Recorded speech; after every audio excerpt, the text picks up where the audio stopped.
Happy Halloween! So first of all, I want to give a shout out to Eric and Mandy and Justin for putting this on. Let's give them a hand real quick, you guys. I got to tell a story the first year, so I was really stoked that they asked me to come back and tell a story this year. So the story I'm going to tell is from the Panhandlers Buffet series. I've worked in a lot of weird places, and all of them have had really incredible people that panhandle for money. You heard Justin's story earlier. This particular story is called Yo, What's Wrong with Yo Egg?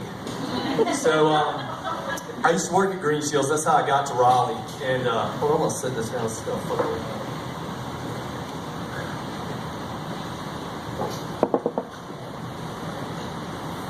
Get this way. Y'all got me?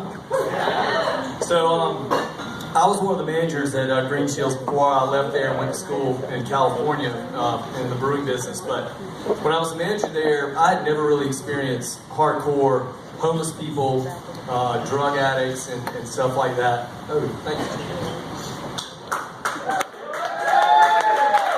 James McConnell, man in Scotland. He's awesome.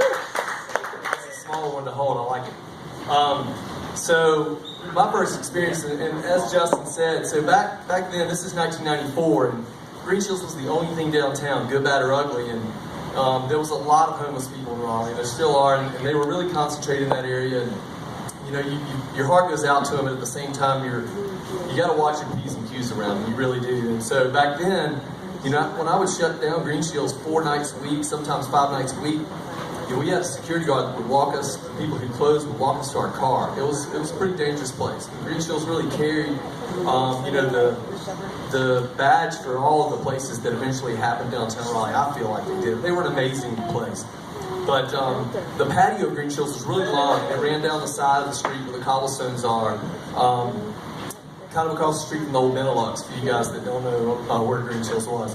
And the patio, you were pretty much free meat out there. And you couldn't get away from them. We couldn't keep them off the patio. And so you were kind of fending, you know, for yourself. But every now and then, one would get in the building. And you guys heard the story Justin told earlier. And that guy was really great. He was actually pretty much okay, except he did ask for dick a lot, which is really weird. And I'm still not comfortable with that. So, one night, and the reason I was going to tell the story because this is Halloween, and City Market is known to have a lot of ghosts. And a lot of people, I was going to tell one of those stories. We had some ghost stories, but this is a pre-Halloween night, like tonight, the night before Halloween. And things just get kind of weird down there. And so we're busy, and it's the same place that Justin was talking about, the main dining room downstairs. And again, if you guys don't know, that's the side of the building, the old Green Shields, that faces Moore Square. And this place is really nice. And every night, Martha Green Shields had brand new candles and all the candelabras, 3 floors of dining. Food was really good, very unique brew pub. And people would come, they would dress up and they would come out, and it was a great place. And so they were really surprised to find this guy panhandling in the dining room.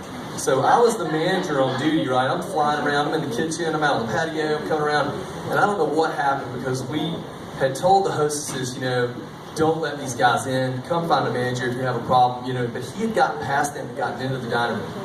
So when I got to the dining room, this guy, I could smell him from the moment I walked into the dining room, okay? And he smelled like urine and crap. All right, I mean, his clothes were stuck to him. And at the end of the story, when he left the building, not standing up, they were having to cut some of his clothes off of him. They were so bad. So this guy was in really rough shape. So I get to the dining room, and I hear him asking somebody to eat some of their steak. And so I come in, and I hear him go, "Ooh, that steak looks good." And you know, the people looking at him, he goes, "Can I have some of that steak?" You know, they're just like, kind of no. And he goes, "Oh, sorry about that. Well, can I have some money then?" You know, and that was his gig. And he was going to try to embarrass people by asking for their food and then try to get some money out of them. So, you know, I showed up, and he saw me, and he just didn't stop. He went to the next person. And Green Shields they had a shepherd's pie that was really good. So he saw it. He goes, "Ooh, those potatoes look good. Can I have some of your potatoes?"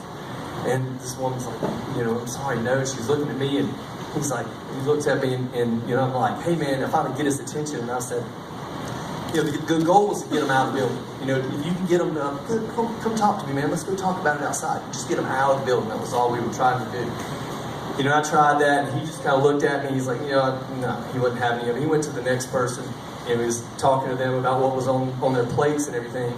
And I was trying, you know, at this point, I'm like, hey man, you know, he turns and looks at me, and I mean, his teeth were falling out, very fuzzy, and you know, he looks at me and he says, man, I've got AIDS, and if you don't get off my heels, I'm gonna bite you. And right there, I went, whoa. I was like, all right, that's cool. I went over to the hostess stand, called 911. I called the cops.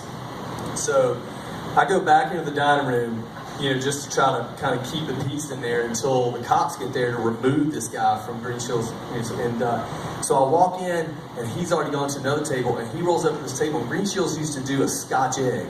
You guys familiar with a Scotch egg? Yeah. This guy had never seen one, obviously, because he rolls up to the table, and he doesn't ask to eat any of it. He looks at it, and he looks at the guy and goes, dude, what's wrong with your egg? And he grabs the plate and starts looking at it. He picks up this Scotch egg, this plate, you know, and it's a boiled egg with sausage wrapped around it. It's been fried and stuff. It looks weird. And he was disturbed by the Scotch egg. And I was like, oh man, okay, we got his attention here. You know, and he's walking around the dining room now with this person's Scotch egg in his hand. And he's like, you know, he's still trying to get money out of people, and I'm like, oh man, come on. So I finally kind of talk him down a little bit, and I'm like, listen, man, come out here we don't have to go outside. Let's just come over here to the hostess stand, and let's talk about it for a little bit. I need to, these people are trying to eat. You know, I was trying to bleed the heart and get his attention. So he's coming out of there, right, and he's going to the hallway where you would hang a left to go to the front door, which is where the hostess stand was. So I'm like, oh, we got him going to his door, right? So I turn to say, you know, apologies to the people in the dining room, you know, kind of give them a little look and be like, we got this under control. And he has veered off and gone to the service bar of Green Shields, okay? You know, Green Shields used to have these really big, huge, dimpled pint glasses. They were pints, but they were the big mugs, okay? So he has gotten up to that point, and he is about to grab one of these, you know, somebody's beer that's left that's at the service bar and take a drink of it. And out of nowhere, another homeless guy comes in, grabs one of those pints and goes, wham! And hits this dude on the back of the head.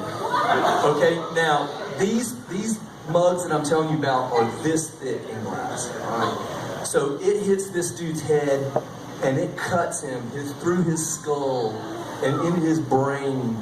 And he hits the floor like a sack of potatoes, man, and starts putting out all this purple blood all over the hardwood floor. So this homeless guy that hit him, he's gone. And I wanted to be right behind him. And I was like, fuck this, I'm out of here. You know, this dude's laying on the floor. I think he's dead. He's pushing out. If you guys ever seen blood in black and white, it's not black or white, okay? It's purple.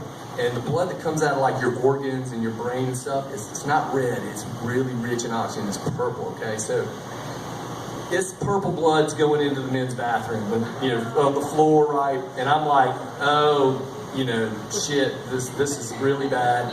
And the bartender's looking at me, and I'm like, cops, you know, just get there because I called them a few minutes ago. And I'm like, this has gone bad. This has gone really bad. You know, we're gonna have to shut the place down, you know.